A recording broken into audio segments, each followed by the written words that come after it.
حرکت تمام اور بہت ہی افسردہ اداس دل کے ساتھ عصمت بھی اپنے بیٹے سہیل کے ساتھ آ رہی ہیں اس کے رشتے کی بات کرنے زاویہ ثاقب حسین کے گھر، اور قسمت سے ملے زندگی کے آج اس دن کی خوشیاں جس کا اسے شدت سے تھا انتظار۔ یہ ہے سہیل احمد جو اپنی اماں کو لے کر آ رہا ہے زاویہ ثاقب حسین کے گھر۔ آپ یہ سب جانیے ناول کے آج کے اس حصے۔ السلام علیکم۔ معاشرتی اور رومانوی تحریروں اور موضوعات پر مبنی میرے افسانوں، کہانیوں اور ناولز کا سلسلہ باغیچہ شب، جس میں آپ سب سن رہے ہیں میرا پہلا ناول زرد خزاں کی اوٹ سے جھانک رہی ہے بہار شب رود، اور آج آپ اس ناول کی 59ویں قسط سنیں گے۔ دن آ گیا تھا اور عصمت بی کو آج زاویہ ثاقب حسین کے گھر جانا تھا اپنے بیٹے سہیل کا رشتہ لینے، وہ رشتہ جو انہوں نے کچھ سال پہلے اپنی چھوٹی بہن رفت بی کی اکلوتی بیٹی فرخندہ کے ساتھ طے کر دیا تھا۔ رفت بھی یہاں سے شادی کی بات کر کے گئی تھی، اور اس سے پہلے کہ عصمت بھی سہیل سے فرخندہ کے ساتھ شادی کے لیے باقاعدہ بات کرتی، سہیل نے زاویہ کے لیے اماں سے بات کر لی تھی۔ عصمت بھی کا چونکنا یقینی تھا، ایک جانب ان کی اکلوتی چھوٹی بہن رفت بھی اور ایک جانب ان کا اکلوتا بیٹا سہیل۔ چھوٹی بہن کو رشتے کی زبان دے کر بیٹھی تھی تو ان کے سسرال میں بھی سبھی ان کی اس خواہش سے بخوبی واقف تھے کہ سہیل کی نوکری اچھی ہوتے ہی عصمت بھی بیٹے کے سر صحرا باندھ کر بہن کے گھر بھانجے کو بہو بنانے چلی جائیں گی۔ مگر ایک لمحے میں سب کچھ بدل گیا تھا۔ برسوں کی ساری سوچی سمجھی خواہش، دی ہوئی زبان، گزشتہ کا منظر ہی جیسے دھندلانے لگا تھا، اور اچانک ہی امٹتا ہوا وہ نیا منظر نگاہوں کے سامنے نمودار ہو گیا تھا جس کا تصور عصمت بھی کر ہی نہیں سکتی تھی۔ جانے کون بدبخت لڑکی ہے اور جانے کہاں سے میرے بیٹے سہیل کی زندگی میں آ گئی ہے۔ عصمت بھی کی ذات کی پریشانی، الجھنیں، اداسی اپنی جگہ، مگر اب انہیں سچ مچ زاویہ نام کے اس لڑکے پر غصہ آنے لگا تھا جو ان کی بیٹے کی زندگی میں جانے کہاں سے آ کر برا جوان ہو گئی تھی، اور سہیل پر تو انہیں خوب ہی مان تھا، فخر تھا۔ سہیل سے تو اس بات کی ذرا توقع وہ کر ہی نہیں سکتی تھی، کیسا نیک سیدھا سادہ شریف بیٹا تھا، اور انہوں نے خوب ہی ڈھنگ سے اس کی تربیت اور پرورش کی تھی۔ ماں کی اس خواہش سے بھی وہ واقف تھا کہ فرخندہ کو بہو بنا کر وہ اپنے بیٹے کی زندگی میں لانا چاہتی تھی، اور اب وہ یہ سوچ رہی تھیں کہ سہیل نے اماں سے ایسی کسی بات کا تذکرہ کیا ہے اور زاویہ نام کی کسی لڑکی کا ذکر کیا ہے تو یقیناً یہ سب کچھ اسی لڑکی کا ہی کیا دھرا ہے، اور اسی نے یہ سب سہیل سے کروایا ہے۔ اسی سوچے گئیں، حالانکہ سہیل کو وہ صاف لفظوں میں منع بھی کر سکتی تھی، ڈانٹ ڈپٹ اور ناراضگی کا اظہار بھی کر سکتی تھی، اور وہ کیا کر لیتا، ماں کی خوشی کے آگے سر کو جھکا دیتا۔ مگر دنیا زمانے کے طور تقاضوں کو عصمت بی نے خوب ہی سمجھا تھا۔ میکہ ہو یا سسرال یا اولاد، سارے ہی رشتوں کو اپنی ذات سے خوب ہی خلوص سلیقے سے سمیٹ کر جوڑ کر رکھا تھا، اور اسی وجہ سے انہوں نے سہیل کو کوئی بھی رد عمل ظاہر کرنے سے خود کو رہنے دیا تھا، اور بڑی کمال مہارت سے اس کی یہ ساری بات بھی برداشت کر گئی تھیں۔ سہیل ان کا ایک ہی بیٹا، ان کی ساری زندگی کا سرمایہ تھا، وہ بیٹا جس کے لیے عصمت بی نے رات رات بھر جاگ کر موتی جمع کیے تھے۔ اب سارے موتی جمع ہو چکے تھے، مالا تیار ہو گئی تھی، تو وہ اس بنی ہوئی خوبصورت سی موتی کیوں کی مالا کو ہرگز ٹوٹنے یا کھونے نہیں دے سکتی تھی، بلکہ بہت ہی دھیان سے حفاظت سے سنبھال کر اپنے پاس رکھنی تھی ساری زندگی کے لیے۔ وہ یہ بھی جانتی تھیں ماں ہونے کے ناطے بیٹے کو کوئی سخت رد عمل دیں گی تب بیٹے کا دل اپنی ماں سے بدگمان ہو سکتا تھا، دل میں کہیں نہ کہیں ذرا سا میل بھی تو آ سکتا تھا، اور وہ جہاندیدہ عورت ایسا کبھی نہیں کر سکتی تھی۔ اماں کیا بات ہے، آپ اتنی خاموش کیوں ہیں؟ تابندہ رات میں پکنے والی ہنڈیا کے لیے سبزی تسلے میں اٹھائے ماں کے پاس آئی کھڑی تھی۔ یہی نہیں، اس نے ماں کی پیشانی کو چھوا تھا۔ اماں آپ کی طبیعت تو ٹھیک ہے؟ وہ معصومیت سے ماں کی جانب دیکھ رہی تھی۔ میں ٹھیک ہوں میری تابی، بس ذرا ذہن میں کچھ فکریں آ گئی تھیں۔ اماں آپ مجھے 2 دن سے کچھ پریشان لگ رہی ہیں، مسلسل کچھ سوچ رہی ہیں۔ اماں میں نے دیکھا ہے آپ کو۔ وہ بغور اماں کی جانب دیکھ رہی تھی۔ نہیں، بس رفت بھی کے جانے کے بعد اداسی بڑھ گئی ہے۔ اماں نے معقولیت سے بہانہ بنایا۔ اماں رات کے کھانے میں بھجیا بنا لوں؟ وہ جگہ بناتے اماں کے پلنگ کی جانب بڑھی۔ تسلے کو ایک جانب کرتے آرام اور سہولت سے آ کر بیٹھی۔ ہاں بنا لے، کل دن میں پھر گوشت لے آؤں گی تو حصے بنا کر رکھ دوں گی، ابھی تو جو کچھ گھر میں سبزی ترکاری پڑی ہے وہی پکا لو۔ اماں کے کہتے ساتھ اس نے چھری ہاتھوں میں پکڑی اور سبزیوں کو کاٹنے لگی۔ اماں نے دیکھا تھا وہ اماں کی بات کے جواب میں مطمئن سی اب سبزیوں کو کاٹ رہی تھی۔ تابی، اماں نے اسے پکارا۔ جی اماں۔ تابی، میری بیٹی الماری سے ذرا میرا کوئی نیا جوڑا نکال دے اور استری کر کے برابر والے کمرے کی کنڈی پر لٹکا دے۔ اماں کے کہنے میں دکھ تھا، ملال تھا، چہرے پر اداسی اور دیکھنے میں نمی۔ وہ متوجہ سی اماں کی جانب دیکھ رہی تھی۔ اماں کون سے کپڑے؟ بیٹی عید پر جو پہنے تھے نا وہ نکال دے، یا اور کوئی دوسرا جوڑا جو تجھے سمجھ آئے وہ نکال دے، اور پھر اسی حساب سے نئی چپل بھی نکال کر رکھ دے بیٹی۔ اماں نے دیکھا تھا وہ متوجہ سے اماں کی جانب دیکھ رہی تھی۔ تابی ویسے ہی بڑی حساس تھی، اماں کو پریشان دیکھتی، اداس دیکھتی تو ان کے پلنگ سے لگ کر رہ جاتی۔ تبھی عصمت بی نے خیال سے چہرے کو جھکا لیا تھا، نظروں کو ادھر ادھر کرتے کہ کہیں وہ ان کے آنکھوں کی اداسی اور نمی کو نہ پڑ لے، اور وہ بغور اماں کی جانب دیکھ رہی تھی۔ اماں آپ کہیں جا رہی ہیں؟ ہاں بیٹی، کہتے ساتھ عصمت بی نے تکیے کو سیدھا کیا تھا، ذرا دیر کو کمر سیدھی کرتے لیٹ گئی تھی۔ اماں آپ کہاں جا رہی ہیں؟ وہ اسی طرح متوجہ سے اماں کی جانب دیکھ رہی تھی۔ سہیل مجھے اپنے کسی دوست کے گھر لے کر جا رہا ہے، بس اسی لیے اچھے کپڑے پہن کر جاؤں گی۔ اماں، بھائی کے کون سے دوست کے گھر جا رہی ہیں؟ کیا زبیر بھائی کے گھر جا رہی ہیں؟ وہ معصومیت سے اماں سے پوچھ رہی تھی۔ نہیں، سہیل کے دفتر کا کوئی دوست ہے، اماں نے اسے عام سے لہجے میں جواب دیا تھا۔ اماں میں بھی آپ کے ساتھ چلوں؟ وہ پوچھنے لگی۔ نہیں تابی، اب تو بڑی ہو گئی ہے، اور جب بیٹی بڑی ہو جاتی ہے تو یوں ہر جگہ نہیں آتی جاتی، برا لگتا ہے بیٹی۔ ہاں مگر رشتہ داری کی بات اور ہے، رشتہ داروں کے ہاں آنا جانا ملنا وہ اور بات ہے اور اچھی بات ہے، وہاں تو بچوں کو جانا چاہیے، ملنا جلنا چاہیے، تبھی رشتے ناتے مضبوط ہوتے ہیں، مگر غیر انجان لوگوں میں بیٹی کو اپنے ساتھ لے جانا کچھ مناسب نہیں لگتا۔ اماں نے اپنی تانیث میں اسے کہا۔ جی اماں۔ اس نے معصومیت سے سر کو ہلایا۔ اماں بغور اس کی جانب دیکھ رہی تھیں، وہ ہمیشہ سے ہی ایسی تھی، فرما بردار، اماں کی کہی کسی بھی بات پر سر کو اسبات میں ہلا دینے والی۔ تابی، تو میری بڑی ہی سمجھدار بیٹی ہے، فرما بردار، تجھے کوئی بات ایک بار سمجھا دیتی ہوں تو بیٹی سمجھ جاتی ہے اور اپنی گرہ سے ہی باندھ لیتی ہے۔ سہیل اور تو ہو بہو ایک جیسے ہیں، ہو بہو اپنے ابا بر گئے ہو، سمجھدار، سلجھی ہوئی طبیعت اور مزاج پائے ہیں۔ تم دونوں بچوں سے بات کرتی ہوں تو کوئی بھی بات مجھے دہرانی نہیں پڑتی۔ تابی بیٹی، میں تجھے جو بات بھی کہتی ہوں اپنی دانش میں، اپنے طریقے اور سلیقے سے رخشندہ کو بھی سمجھا دیا کر۔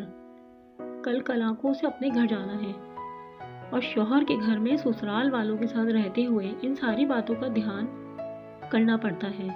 رخشندہ کا مزاج اور ہے، یہ تو گھر کی بات ہے، ماں اور بہن بھائی کے ساتھ رہتی ہے، مگر وہاں ان ساری باتوں کا دھیان نہیں کرے گی تو کیسے زندگی گزارے گی؟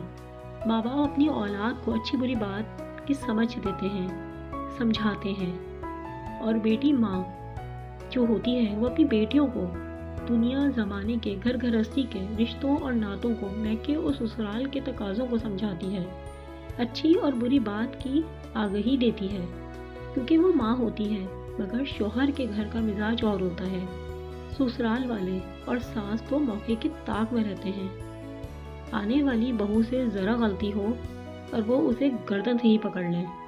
جانے اماں کو کیا ہوا تھا، وہ ویسے ہی اسے کہے گئی تھی، اور اماں کی بات کو بہت غور اور توجہ سے سنتی تابندہ۔ جی اماں، سر کو اسبات میں ہلاتے اماں کی پلنگ سے اتری اور واپس کمرے سے ہی نکل گئی تھی۔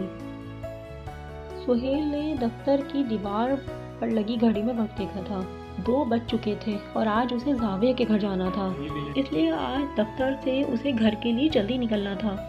پہلی بار اماں کو لے کر زاویہ کے گھر جانا تھا تو ظاہر ہے اس کے لیے اسے تیاری بھی کرنی تھی، سب سے بڑھ کر اماں کے مزاج کو دیکھتے ہوئے اسے اماں کو ساتھ لے کر گھر سے نکلنا تھا، اور پھر راستے سے اسے سواری کو روک کر کوئی کیک مٹھائی بھی ساتھ لینی تھی، اور ان سب میں گھنٹہ 2 گھنٹے کا وقت تو لگنا ہی تھا، اور پھر زاویہ کے گھر کا ایڈریس اسے اچھی طرح اندازہ تھا، اس کے گھر تک پہنچنے میں 2 سے 3 گھنٹے کا وقت تو کہیں نہیں گیا۔ اس کا اسٹیٹس اور وہ جس سوسائٹی میں رہتی ہے، یوں بھی وہاں عام لوگوں کی رسائی اتنی آسان نہیں ہوتی جتنی آسانی سے آج سہیل زاویہ ثاقب حسین کے گھر کا راستہ ناپنے والا تھا۔ دل میں خیال آیا تب اس نے اپنے سامنے میز پر کھلی ہوئی فائلوں کو بند کیا، اپنی میز کی درازوں کو ترتیب سے بند کر کے لاک کیا۔ سر مجھے آج گھر جلدی جانا ہے۔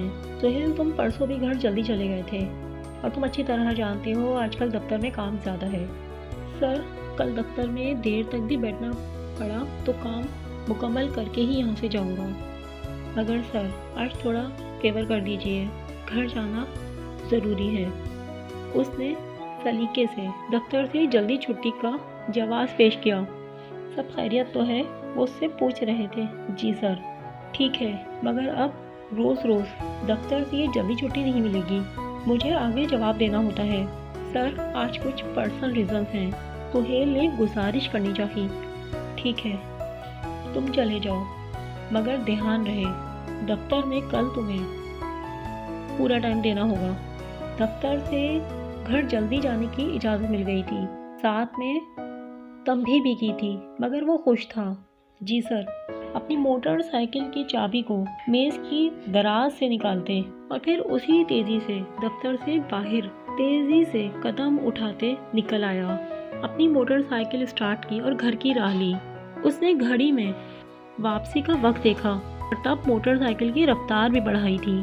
آج گھر جلدی پہنچنے خوشی تھی اور سب سے بڑھ کر زاویہ کے گھر جانے کی جلدی اور خوشی۔ اسے اندازہ تھا اماں اس کی اس بات سے خوش نہیں تھی، مگر وہ دل کے ہاتھوں مجبور تھا۔ زاویہ کے بجائے فرخندہ سے شادی نہیں کر سکتا تھا۔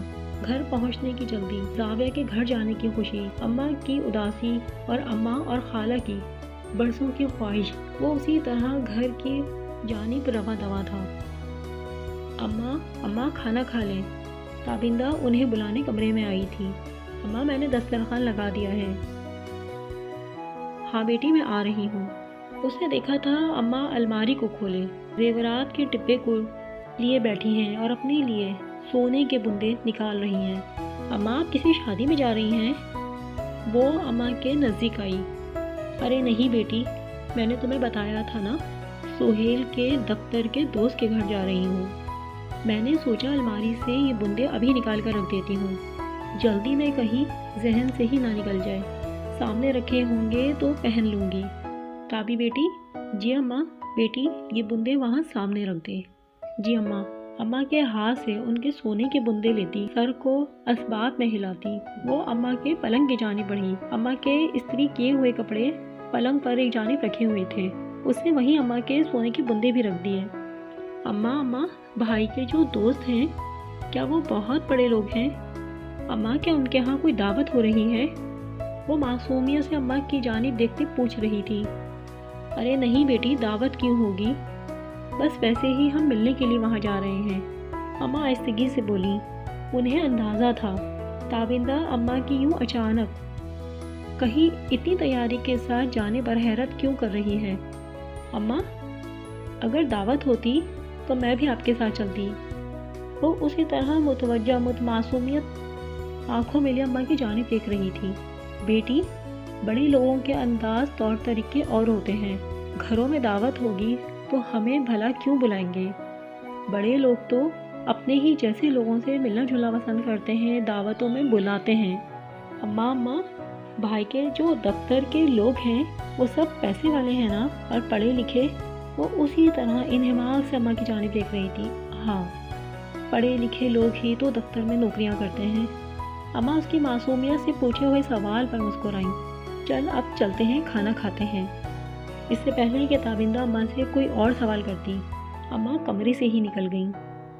بیٹی ہم کھانا کھا لیں تو چائے کا پانی چولہے پر چڑھا دینا، دودھ کو ابال لگانے رکھ دینا، اچھا ہے جلدی چائے بن جائے گی، اماں نے خیال سے دسترخوان پر بیٹھتے کہا تھا۔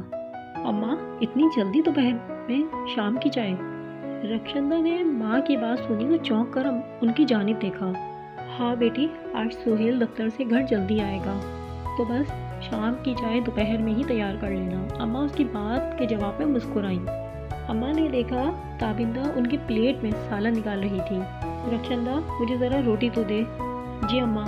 اماں کے کہتے ساتھ رخشندہ تپائی سے گرم روٹیاں نکال کر دسترخوان پر رکھنے لگی۔ اماں کے کپڑے استری ہو گئے تھے، نئی چپل بھی نکال کر رکھ دی تھی۔ گھڑی میں وقت کیا ہوا ہے؟ اماں کو فکر ہوئی۔ اماں 2:30 بجنے والے ہیں۔ وقت کا بھی دیکھو کہاں پتہ چلتا ہے، یوں صبح ہوتی ہے اور سارا دن نکل جاتا ہے۔ بس کھانا کھاتے ہی تیار ہو جاؤں گی، سہیل بھی بس آتا ہی ہوگا۔ اماں آہستگی سے خود کلامی کے انداز میں بولی، تاپی بیٹی۔ اماں نے نگاہ اٹھائی۔ جی اماں۔ بیٹی بھائی گھر آ جائے تو فوراً کھانا گرم کر کے اسے دے دینا اور پھر چائے بھی نکال کر لے آنا، پھر ہم نکلیں گے۔ جلدی جائیں گے تو گھر واپسی بھی جلدی ہوگی۔ اماں نے کھانا ختم کر لیا تھا اور پھر دسترخوان سے اٹھ گئیں۔ رخشندہ برتنوں کو سمیٹ رہی تھی اور تبھی تابندہ نے چائے کا پانی اور دودھ چولہے پر رکھ دیا تھا۔ اماں کمرے میں آتے ہی اپنی تیاری میں لگ گئی تھیں۔ آپ کو میری قصہ کیسی لگی؟ اپنی رائے، اپنی پسندیدگی کا اظہار ویڈیو کو لائک کر کے، چینل کو سبسکرائب کر کے، بیل آئیکن کو پریس کر کے اور ویڈیو کو شیئر کر کے ضرور کیجیے۔ کھلی ہوئی تازہ ہوا، چاروں طرف پھولوں کے مہکتے مسکراتے احساس کے ساتھ کھلا کھلایا ہوا باغیچہ ہمیں سکون، تر و تازگی، خوشیوں کا سادہ سا پرلطف احساس دیتا ہے۔ روزمرہ کے معمولات میں سے تھوڑا سا وقت نکال لیجیے، باغ جائیے، اپنے ذہن اور اپنے دل کو تر و تازہ اور تازگی کے ساتھ پرسکون بنائیے، کیونکہ آپ کا صحت مند دل، صحت مند ذہن آپ کی ذات اور آپ کی شخصیت اور آپ کی زندگی پر خوشیوں سے خوشگوار پرسکون تسکین لیے جذبوں کی تمانیت بخشتا ہے۔ آپ اپنی ذات کو، اپنی شخصیت کو اور اپنی زندگی کو پرسکون، مہکتے مسکراتے، خوشیوں کے آسودہ، تر و تازہ باغ کے مانند بنائیے۔